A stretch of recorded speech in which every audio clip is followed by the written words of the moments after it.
I've rewired the electrics to be a 24 volt battery system. This is a different inverter. It pumps out a lot more watts. It probably can run the chainsaw. More importantly, it's 24 volt, which means my solar charge controller can take advantage of both of my panels and put 200 and some odd watts into the batteries. This is my DC to DC converter. It converts the 24 volt into 12 volt to be used on my loads. I do notice that when I put on the fan, my bus bars get very hot, like hot to the touch. And I know what causes that. It's a bad connection somewhere. So I will find out where that is and I'll get to it. This is the old inverter, and I don't really have a use for it anymore, so I'll find something to do with it. These are parts of the AC system. I think I'm actually going to pull the copper out of this motor. I'm definitely not going to use it. This is like, single phase, or not single phase, 3-phase AC, or 3-phase alternating current, yeah. And it's too much for me to use, obviously, on the shed. I have my design for what I'm going to do with that. It's very clever. Stay posted, and sometime shortly I should be able to get to that. So aside from the 24 volt system and the AC, once I actually do get evaporative active cooling going for the shed, I think I'll pretty much be out of projects. If you've noticed, I finished up putting up all the insulation. I just have a little bit of heat shielding to put behind the insulation.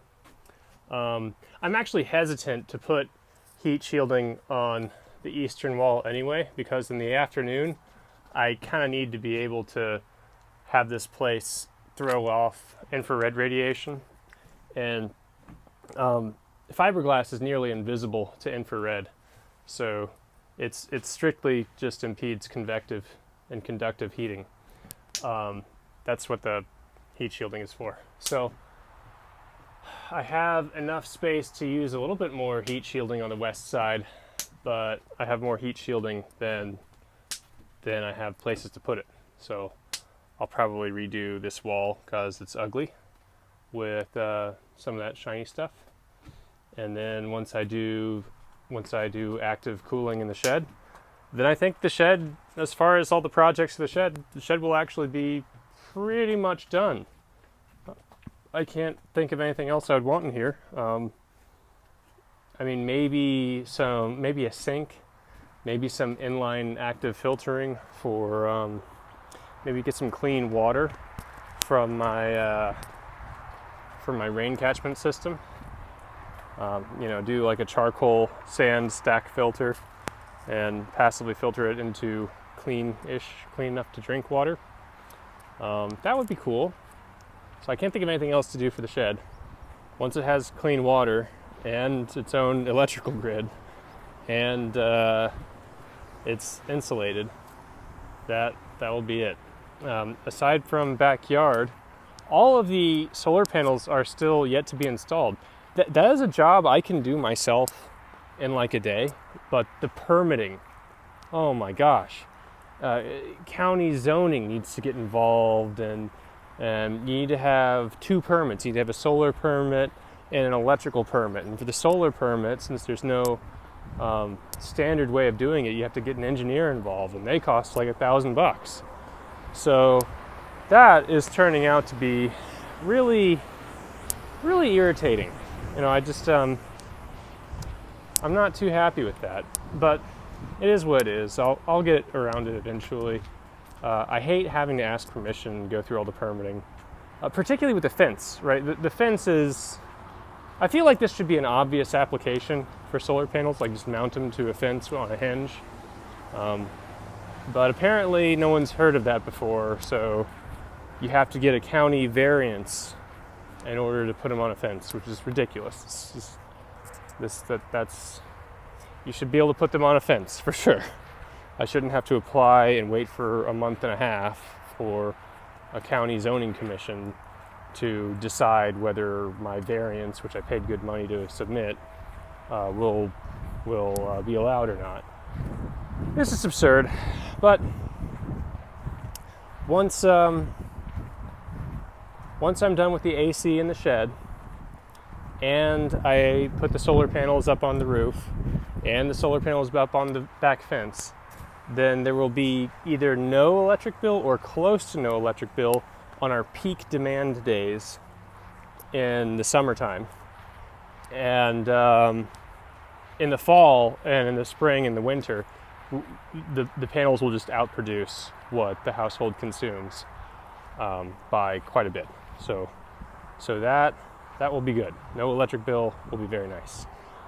If it does turn out to be an electric bill, or if it does turn out to be like a Duke thing, and I get into electric, then that huge east facing roof, I'll just coat that in panels as well, and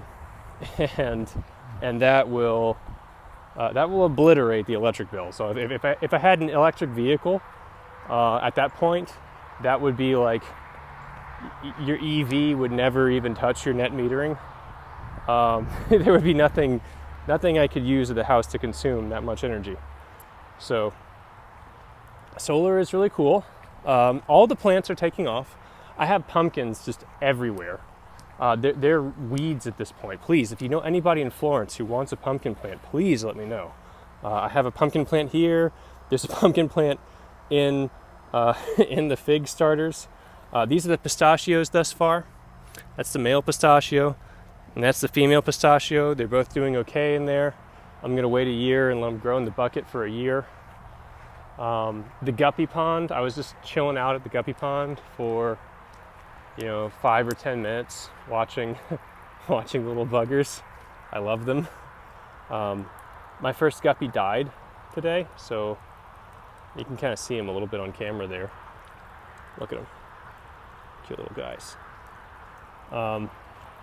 Yeah, my first guppy died today, and I fished him out of there.